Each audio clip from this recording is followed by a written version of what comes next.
pag-ibig ng Diyos ay napakatindi. Kaya sabi nga ako doon sa awit di ba, grabe ka kung magmahal. Ang tindi mo kung magmahal. Matindi kung magmahal ang Diyos. Grabe kung magmahal ang Diyos. Pwede bang kahit saglit lang? Kasi kung pakikinggan niyo po itong awit na ito, talagang grabe kung magmahal ang Diyos.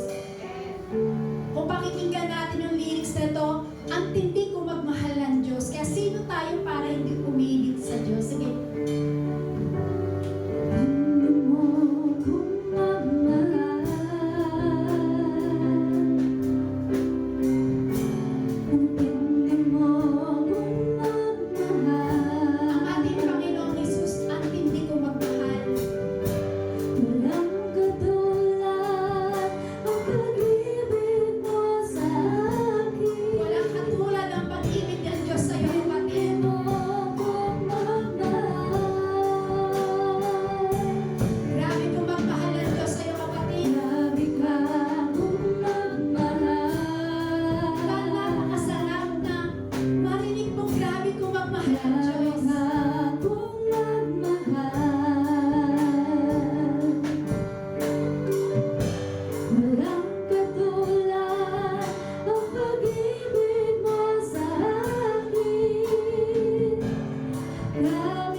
Amen. Amen.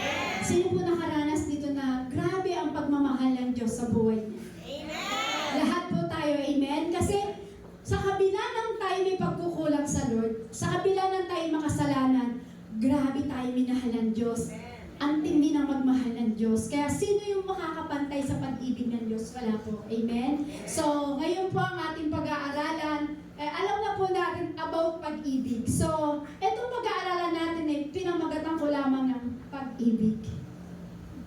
Yan. Pag-ibig lang yung aking itinitle po dyan kasi ang month na ito ay punong-puno ng pagmamahalan. Sabihin mo sa iyong katabi, punong-puno ng pagmamahalan. Punong-puno ng pagmamahalan. So sabi dyan, pag-ibig. So sabi dito, what is love?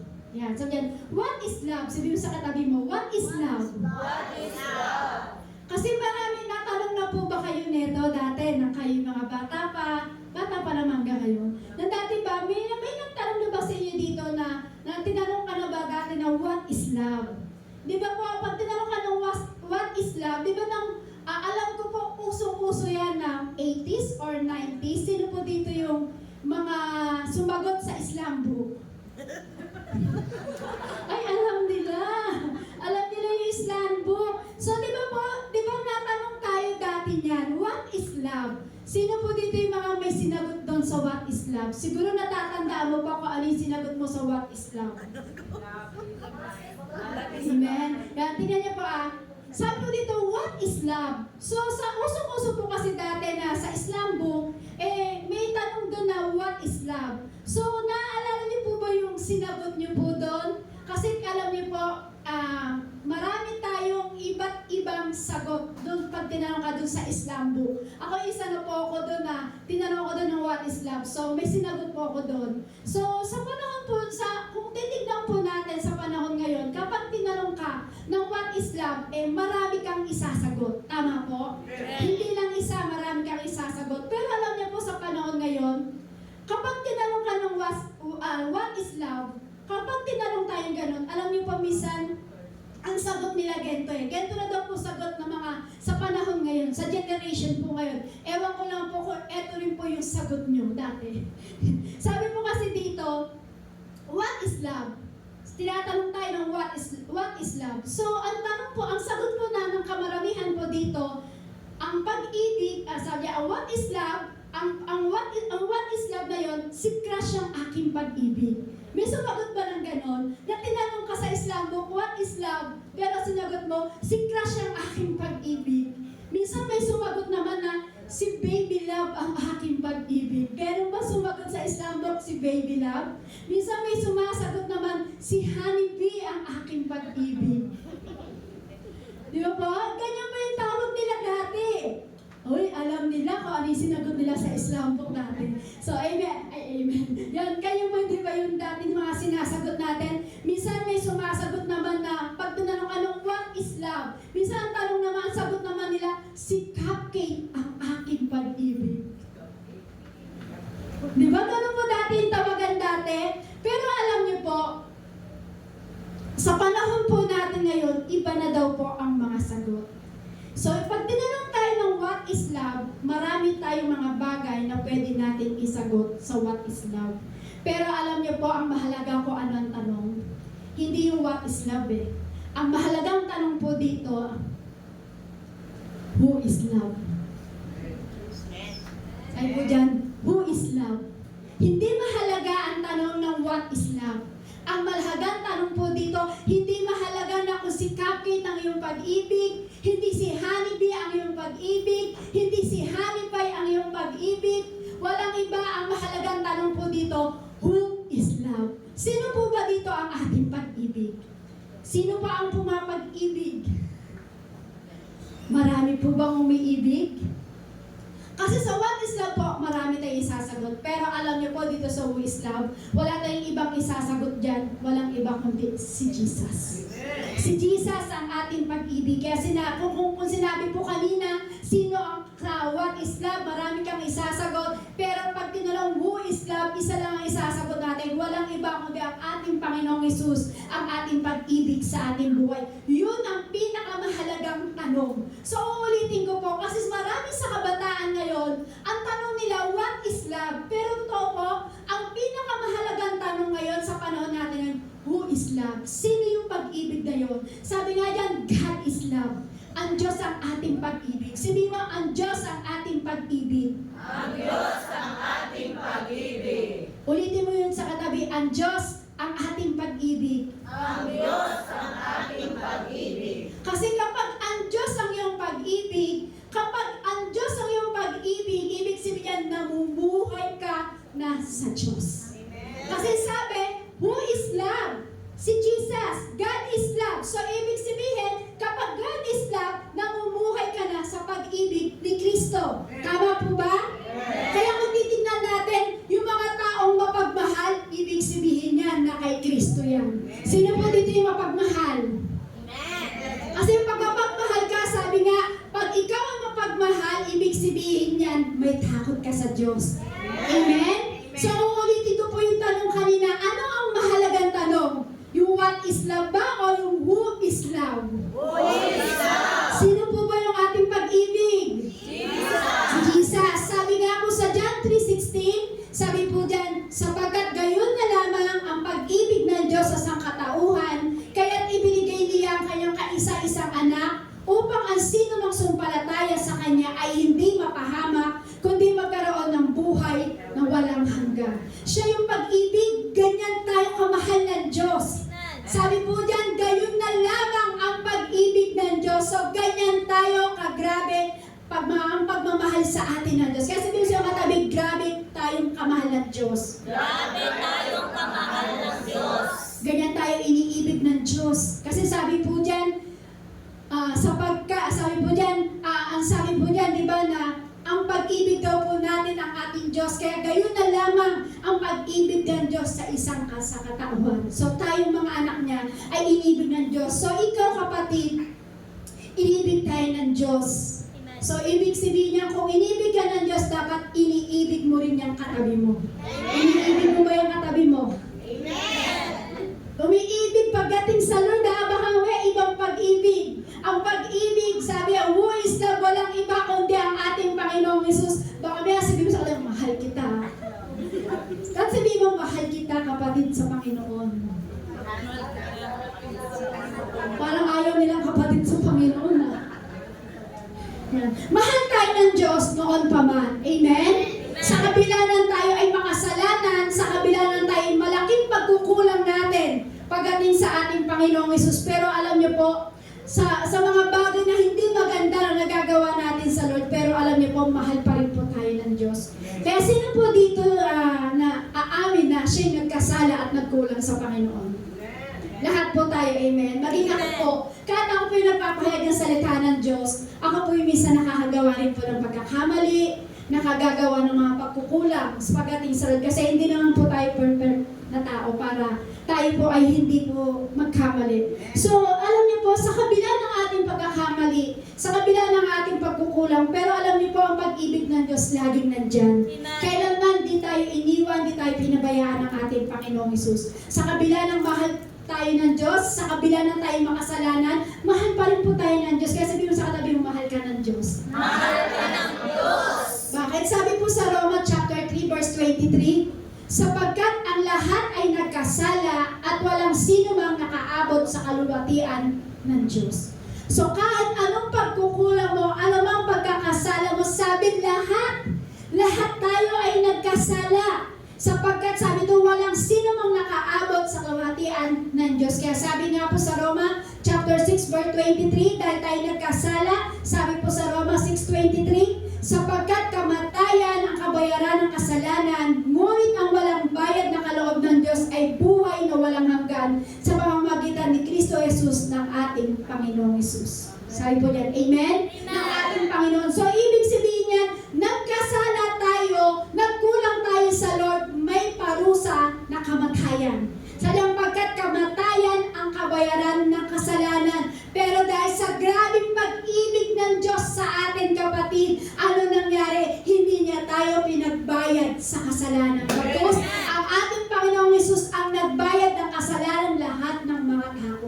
So, grabe ang pag-ibig ng Diyos. Alam niyo po yung time na ipinako siya sa krus at siya'y binugbog sa krus. Alam niyo po ba? Yun dahil sa mga kasalanan natin, kapatid. Naniniwala ka ba doon? Yun sa mga grabing pagkukulang natin, sa grabing pagkakasala natin. Pero alam niyo po, dapat may kabayaran yun eh. Pero dahil mahal ka ng Diyos, kapatid, hindi ka pinagbayad ng Lord. Tapos ang Diyos ang pumako ng lahat ng bayad.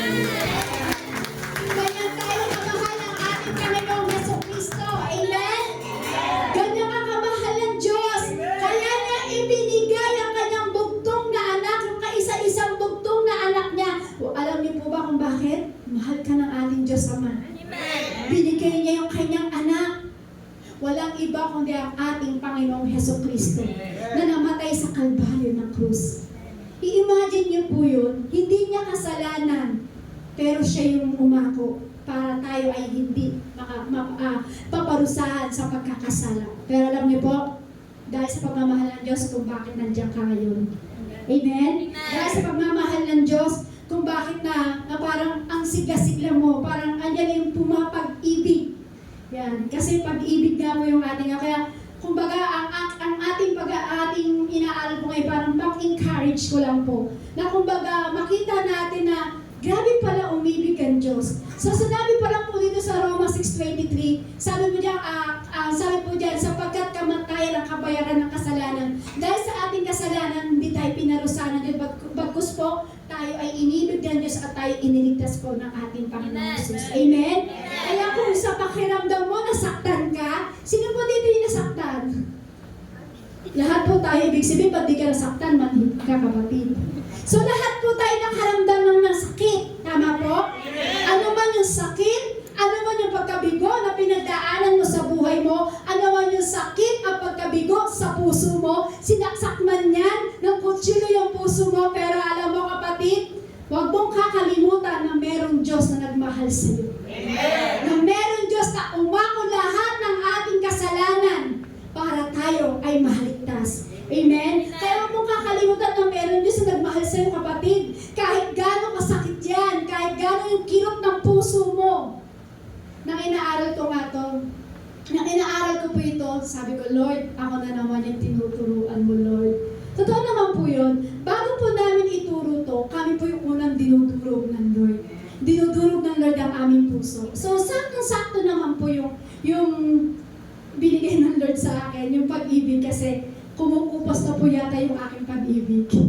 Kaya, binigay siguro ng Lord po ito. So, habang inaaral ko po ito, sabi ko, Lord, totoo naman po, na ikaw yung aming pag-ibig, ikaw yung umibig sa amin. Kaya kahit anong kasalanan namin, Lord, inako mo yung Lord para kami maligtas, sabi ko sa Panginoon. So, totoo po yun, Lord, grabe yung pag-ibig mo talaga sa mga tao na patuloy na nagtitiwala sa iyo. So, ang gusto ko lang po iparating sa iyo, pahiwatig po sa inyo, na kahit anong kabiguan na naranasan mo sa buhay, huwag mong kakalimutan na merong Diyos na nagmahal sa iyo. Tama po ba? Amen.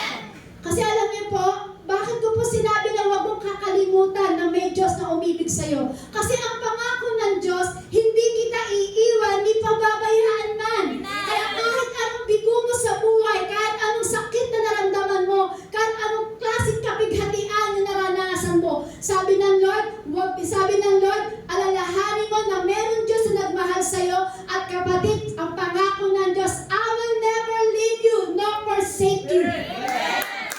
Ganyan tayo kamahal ng Diyos. Tama po? Bakit? Iwan ka man ng lahat. Iwan ka man ng minamahal mo. Iwan ka man ng love mo. Pero ang Diyos kailanman hindi ka iiwan na ating Panginoong Jesucristo. Bakit? Ang Diyos ang nagmahal sa atin. Amen? Katabi mo, may pag-ibig ka ba? May pag-ibig ka ba?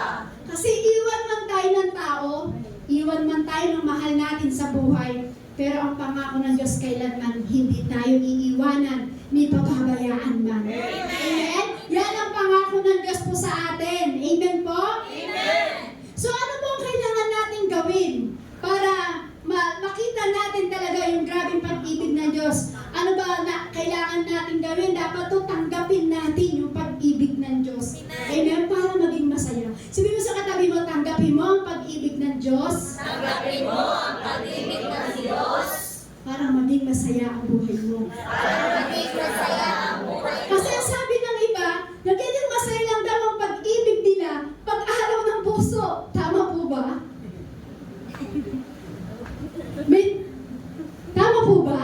Nagiging masaya pa ang puso pag araw lang ng araw ng puso, pag heart day lang. Hindi po, di ba? Kailangan araw-araw na nagiging masaya ang puso mo sapagkat ang pangako ng Diyos, I will never leave you, nor forsake you, hindi ka iiwan, di pababayaan man.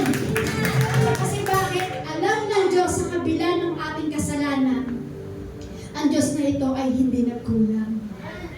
Sa kabila ng kasalanan natin, kapatid, pero never na nagkulang ang Diyos sa buhay natin. Sino po dito magsasabi na nagkulang ang Diyos sa buhay niya? Wala po, di ba? Sa kabila ng ating pagkukulang, sa kabila ng yung pag-ibig natin kumupas sa Lord, pero ang Diyos kailanman hindi kumupas ang kanyang pagmamahal. Amen po? Kailanman yung pagmamahal ng Diyos sa atin, hindi ito nagkulang. Tama po ba? Kasi bakit? Meron Diyos na palaging nagmamahal sa atin. Kalabitin mo ulit yung katabi mo, merong Diyos na nagmamahal sa atin. Tama po?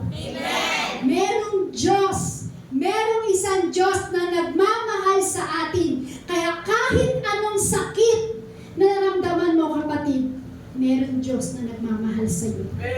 Amen? Hindi ko man alam, kapatid, kung ano yung kapighatian, ano man yung kabiguan na naranasan mo, kapatid, pero isa lang po masasabi ko, meron Diyos na nagmamahal sa iyo.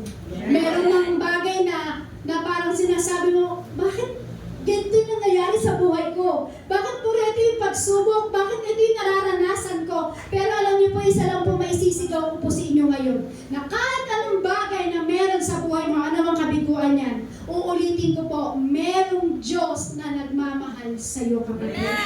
Amen? Kasi saktan ka man ng tao, pero ang Diyos never kang sasaktan. Sino po dito yung sinaktan na ng tao? Sino po dito yung binigunan ng tao? Sino po dito yung sinaktan ng Diyos? Sino po dito yung binigo ng Diyos? Meron po ba dito yung binigo ng Diyos? Wala po, di ba? So, ibig sabihin, saktan ka man ng tao, binigo ka man ng tao, pero ang ating Panginoong Yesus dahil grabe umibig, ang tindi kong magmahal ng Diyos, never kang binigo ng Diyos. Amen? Never tayo sinaktan ng Diyos. Bakit? Hindi naman tayo nagmahal para lang saktan lagi.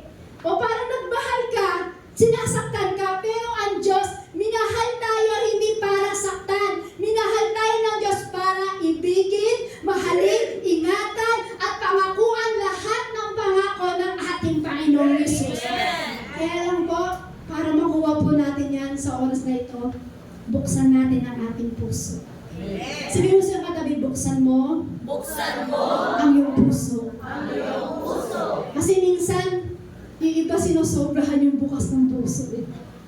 Sabihin mo, sa Lord lang natin buksan ang ating puso. Sa Lord lang natin buksan ang ating puso. Sino si Lord? Jesus. Jesus. Praise God. Kasi minsan, pag umiibig, parang pag binuksan, di ba, pinasabi ko po kanina, buksan mo ang iyong puso. Kasi minsan may mga tao na sinusobrahan yung bukas ng puso eh. Sinusobrahan yung pagbukas ng puso, yung parang lahat minahal na. Tayo minahal ng Diyos. Amen? Lahat tayong minahal ng Diyos, lahat tayo nagkulang sa Diyos, lahat tayo ay makasalanan kaya minahal tayo ng Diyos. Kaya lang, tayong mga tao minsan sobrang magmahal. Lahat inibig mo na. Lahat minahal mo na. Tama po ba? Meron po dito lahat minahal niya na. Ay, walang nagmahal. Lahat po ba inibig? Kasi sabi po sa panahon ngayon, lahat daw kasi ngayon minamahal na, sinobrahan na. Kaya sabihin mo sa katabi mo, hindi tayo ganon. Hindi tayo ganon. Hindi lahat minamahal. Hindi lahat minamahal. Kasi bakit? Kasi yung sabi sa panahon po ngayon, ewan ko po kung naririnig niyo po, kami sinasabi ng mga kabataan, kapag tumingin ka sa akin, mahal na kita. Sumusobra yung pag-ibig. Tama po, sumusobra yung pagmamahal. Napatingin lang sa kanya, mahal na kita. Yan daw po ngayon sa panahon ngayon. So alam niyo po, bilang tayo po ay binuksan natin ang puso natin pagdating sa Lord. Dapat buksan natin ang puso natin sobra-sobrang pagdating sa Lord. Pero yung sobra-sobrang pagbukas ng pagmamahal mo, sa lahat ng minahal mo, tumingin lang sa'yo, mahal mo na. Huwag ganon kapatid. Sabi mo, huwag ganon kapatid, hindi tayo ganon. Yung matingin lang sa'yo yung katabi mo, mahal na kita. Huwag ganon kapatid. Amen? Kasi bakit? Kasi sabihin mo sa katabi mo, huwag kang magmadali. Parang sa kabataan ko. Totoo naman po yun eh. Kasi tingnan niyo po ang pagmamahal, hindi po pinaglalaroan po yan. Tama po? So ibig sabihin po niyan, sa pagmamahal, huwag kang magmadali. Lalong-lalo po mga kabataan. Huwag kayong magmadali pagdating sa pagmamahal. Kasi lahat na nagmamadali, nagkakamali. Amen? Kasi pag nagmadali kayo, parang sinasabi nga, binuksan mo yung puso mo, sinobrahan mo ang pagbukas ng puso mo, yung tumingin lang sa'yo, mahal mo na, sa sobrang pagmamadali mo kabataan, na sa sobrahan, nagkakamali. Amen? Kaya dapat hindi natin minamadali ang pag-ibig. Sabihin mo sa'yo katabi, hindi natin minamadali ang pag-ibig. Sabihin mo sa katabi mo sa kabataan, hindi minamadali ang pag-ibig. Lalong-lalo na, bakit? Kasi bata ka pa para madaliin mo yung pag-ibig. Tama po? Kasi may mga tao na kapag minadali yung pag-ibig, nagkakamali. Amen? Kasi may mga tao na mali yung pagkakaintindi sa namin. Ulitin ko po, maraming tao na mali ang pagkakaintindi pagdating sa namin. So dalangin ko po sa oras na ito na lahat po tayo ay buksan ng Lord ang ating puso at higit sa lahat, basagin ng Lord ang ating puso. Amen? Kasi marami po mga tao sa panahon po natin ngayon, mali na yung pagkakaintindi nila sa pag-ibig. Katulad po dito, sabi dyan, wrong concept about love. Ibig sabihin po dyan, wrong concept about love. So yung sinasabi po dito yung trial and error. Yung sinasabi po sa yung trial and error po kasi di ba yung wrong concept about love, yung trial and error po. So ibig sabihin niyan, kumbaga sinubukan natin na parang sinubukan natin kung hindi na kumbaga parang yung trial and error, subukan. Kung hindi. Tama po ba? Yung parang, yung trial and error parang, sige, subukan natin magkaroon na ng relasyon, subukan natin umibig. Pero kung hindi kung hindi nag-work, di ba? Kung hindi nag-work, di wala na. So, ibig sabihin, maling concept pagdating sa love. Nakikita niyo po yung sa picture? Di ba? Yung nagkakalo sila. Kasi sa totoo lang po, lalo po sa mga kabataan ngayon, pag-ibig, nagkakamali. So, ibig sabihin niya, maraming konsepto na mali ang pagkakaintindi sa pag-ibig. Katulad yung trial and error na yan, yung parang, subukan natin, sige, pero pag hindi nag-work, hindi na. So, wrong concept na pagdating sa love. Amen? Hindi pinaglalaroan ang pag-ibig. Amen? Kasi alam niyo po, ganyan po kasi yung iba, lahat nililigawan. Meron po ba dito lahat nililigawan? Yung parang si Aida, si Lorna, o si Pe. Yung parang lahat niligawan na. Si Aida ba liligawan ko? Si Lorna ba? O si Pe ba yung liligawan ko? Lahat niligawan na, sinubukan ng lahat. Doon sa tatlo kung sino ba sasagutin. Si Aida, si Lorna, o si Pe. So, ibig sabihin, maling konsepto na pagdating sa pagmamahal. Maling konsepto na pagdating sa pag-ibig. Tama po ba? Hindi yung parang lahat niligawan mo na, lahat gusto mo lang pasagutin. Wrong yan. Maling konsepto yan pagdating sa pag-ibig. Hindi dapat ganon. Tama po? Hindi dapat ganon yan. Kumbaga, yung konsepto sa pag-ibig po kasi na rin dapat tungkol yan sa pag-ibig eh. So dapat yun sa pag-ibig na yan, hindi nilalaro. Kasi hindi ko po maipaliwanag. Kasi pagdating sa pag-ibig, talagang parang maselan o kakaiba. Kasi ang pag-ibig talaga hindi pwedeng minamadali. Hindi pwedeng parang, okay na yan. Yung sinasabi niyan, trial and error. Subukan natin. Kapag hindi nag-work, okay, bahala ka na. So, pinaglaruan yung pag-ibig. So, pero alam niyo po ang Lord, hindi naglaro sa pag-ibig eh. Kahit tayo makasalanan, malaking pagkukulang natin, pero ang Lord, mahal ka pa rin eh. Amen? So, ibig sabihin, maraming tao na mali ang pagkakaintindi pagdating sa love. Amen? So, sabi naman po dito sa iba, sa kalalakihan naman daw po, wala po tayong kalalakihan kundi mga kabataan na, tsaka si Brother Sebastian. Sabi po dito naman daw po, sa maling konsepto daw po sa pagmamahal, maling konsepto daw po sa pagkakaintindi pagdating sa love. Sabi po dito sumunod, sabi po dyan, collect as many as possible. Yung parang, yung nangungulekta ka ng babae o lalaki, wrong concept na yung pagdating sa love. Tama po ba? Yung mali na yung parang collect as many as possible, yung nangungulekta ka na ng babae, yung nangungulekta ka na ng lalaki. Sabi nga po, diba, sabi po, diba, yung, kumbaga, parang pati daw po ngayon, sa panahon ngayon, syempre babae rin po ako, pero marami po kasi kami naririnig at makikita po natin sa Facebook, na pati daw po babae ngayon, siya na yung nangliligaw sa lalaki. At marami na din na po ngayon, mga babae daw po ngayon, sa mga kabataan, sila na yung sumasagot sa lalaki. So, maling konsepto po pagdating sa pag-ibig. So, mga kabataan, dapat maintindihan nyo kung ano yung tamang pag-ibig pagdating sa ating buhay. Amen? Hindi nyo madali yan. Darating yan. So, ibig sabihin yan, yung mga maling konsepto daw po sa pag-ibig, hindi tayo dapat nangungulekta ng babae o lalaki. Kasi, ang mga bagay na yan, hindi dapat nilalaro yan. Hindi dapat lahat nililigawan, hindi lahat parang pasasagutin mo. So, ibig sabihin yung maling pagkaunawa pagdating sa pag-ibig. Tama po? Amen. Ano pa po sumunod? Sabi dyan, yung mga maling wrong concept about love, yung it's all about flesh, yung etc. Sabi po dyan. So, kung yun sa tingin mo ang pag-ibig ay, kung sa titignan po natin kung titignan natin ang pag-ibig ay makalaman, so, maling konsepto po yun. Kasi ang iba, akala nila ang pag-ibig ay makalaman lang. Hindi po makalaman ang pag-ibig. Kasi ang pag-ibig, yan yung inari sa atin ng Diyos. Yan yung ibinigay sa atin ng Diyos para tayo ay maligtas. So yung pag-ibig dapat po, maintindihan natin yung tamang konsepto pagdating sa pag-ibig. So kasi po, minsan ang tingin po nila dyan sa pag-ibig ay makalaman. Alam nyo na po kung ano ibig ko sabihin. Akala nila pag nagmahal ka, yun na. Akala nila ang pag-ibig, makalaman, yun na po, alam nyo na po yun. Siyempre, meron rated PG, SPG.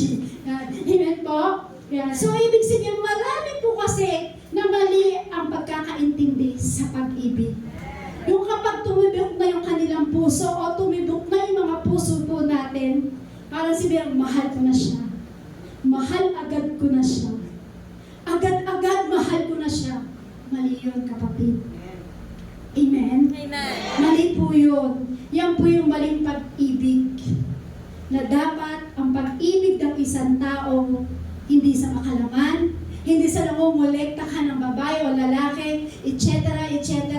Pero alam niyo po, ang pag-ibig dapat eto po yan. Relationship should be biblical relationship. Ang relasyon po ay pag-ibig. Kung naiintindihan po natin ang pag-ibig, dapat ito po ay biblical. Ang pag-ibig po kasi ay biblical. Walang iba kundi ang ating Panginoong Hesus ang umibig sa atin. Amen. Tama po? Amen. So sabi diyan, how do godly relationship happen? Sabi po dito, relationship be pray, sabi po diyan. Sabi yan, relationship must be pray. Dapat po sa may mga relasyon daw po, sino po dito may mga relasyon na? Lahat po tayo. Amen. Meron po ang relasyon sa nanay mo, sa tatay mo, sa boyfriend mo, sa asawa mo. Sino po dito may mga asawa pa? Amen.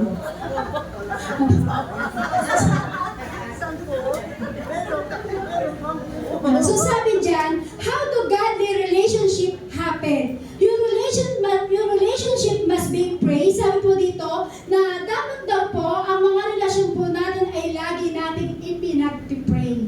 Tama po? Ipinag-pray daw natin lagi ang ating relasyon. Tama po? Kasi sa pagpasok po ka lang po ng relasyon, dapat lagi natin yung pinag-pray. Amen? Dapat lagi mo pinag-pray yan. Kasi katulad po kung ikaw ay may asawa, dapat lagi mo pinag-pray yung relasyon mo. Bakit? Kasi kapag pinag-pray mo ang relasyon mo, laging kasama niyo si Jesus. Amen? Laging si Jesus ang iyong kasama. Kung baga sa magkarelasyon daw, sa mag-asawa, parang triangle yan eh. Na parang si Jesus yung nasa tuktok, eto tayo. Ito yung mag-asawa, ito si Jesus. So, ibig sabihin yan, dapat lagi natin pinag-pray ang relasyon. Tama po? Amen. Pero alam niyo po sa mga bata, huwag mo muna ipag-pray na meron ka ng magkarelasyon. Wala mo nang mag-pray sa Lord, mga bata. So, ang sinasabi ko lang po, tayo po mga magulang na, tayo po may mga karelasyon na, tayo may mga asawa na po. So, dapat pala pinag-pray natin yung relasyon natin para lagi natin kasama ang ating Panginoong Hesus. So, sa mga bata naman, huwag mo munang ipag-pray na magkaroon ka ng karelasyon na. Huwag mo munang ipag-pray na magkaroon ka muna ng pumapag-ibig. Kasi bata ka pa. Sabi mo sa tayo, bata ka pa. Dapat po sa mga bata, ang ipag-pray po nila, magkaroon sila ng malalim na relasyon pagdating sa Panginoon Jesus. Amen? Yan daw dapat ang pinag-pray ng bata. Huwag mo ipag-pray kabataan na magkaroon na ako ng boyfriend, mahal ko na siya, napatingin na siya sa akin, mahal ko na siya. Huwag ganon. So dapat ang ipag-pray mo muna, mas lumalim pa ang pag-ibig ko pagdating sa Panginoon. Ano po yung sunod? Yan, sabi po dyan, relationship must be desired, sabi po dito, relationship has to be built, relationship takes time to build. Yan, sabi dyan, relationship takes time to build. Talagang dapat daw po ang pag-ibig ay binibigyan ng oras. Tama po ba? Ang pag-ibig daw po kailangan binibigyan ng oras at panahon. Naalala niyo po ba yung nung kayo mag-asawa pa, unang-una pa lang kayo yung mag-asawa, nagsama ng asawa nyo. Naalala niyo po ba, di ba sa simula pa lang lahat ng oras at panahon, halos ayaw nyo nang magkahiwalay. Sino po dito yun? Wala? Di ba naalala niyo po yun? Yung sasabi po dyan, relationship takes time to build. Kasi ang pag-ibig, binibigyan talaga ng oras at binibigyan talaga yan ng panahon. So kung naaalala mo dati ng unang kasal mo pa lang, unang kasal mo pa ng asawa, di ba? Halos ayaw nyo magkahiwalay. Halos gusto mo lagi kayo magkasama. Laging may oras, laging may panahon. Kahit busy ka, iiwanan mo yung pagka-busy mo para magkaroon ka lang ng oras at panahon doon sa iyong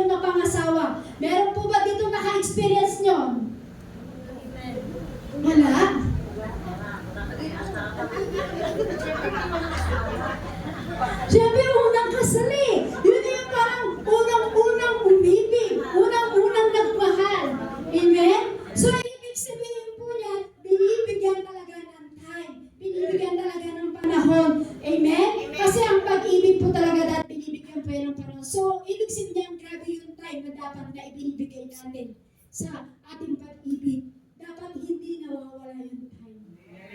Dapat ang pag-ibig mo sa asawa mo, hindi nawala, hindi kumupas, laging may panahon, laging may time. So dapat pala, kapag ikaw pala ay umiibig sa Diyos, may panahon ka lagi kapatid, may oras ka lagi kapatid, binibigyan ng oras at panahon ang umiibig sa Diyos.